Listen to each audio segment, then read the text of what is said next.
There are stages of the process, huh?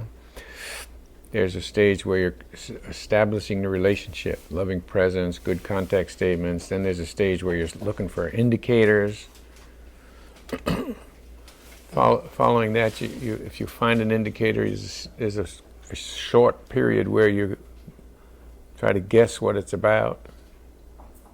And then once you make a reasonable guess, or you go ahead and create an experiment. That's a creative move too, because even if you have a good idea what the indicator is about, you still have to be creative about making an experiment out of it.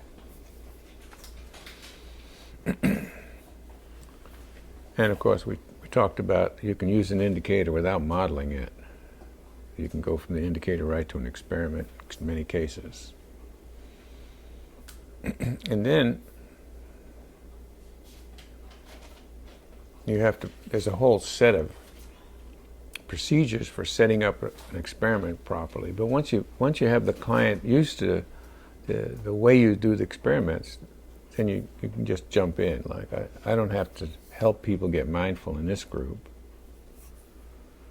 But if you have a new client that doesn't quite know the method, you have to really work to help them understand what you mean by mindfulness, or what you want from them at that point. And then the experiment either succeeds or it generates new information. And one piece of new information could be this experiment doesn't really do anything. But it could also generate new information that makes you have to go back and model some more and come up with a little different experiment or a secondary kind of experiment. And the other way an experiment might succeed is if I talk about triggering, it evokes a healing reaction, a healing process. Something happens that tells you that this is part of the healing. This is gonna, if I do this, if I support this properly,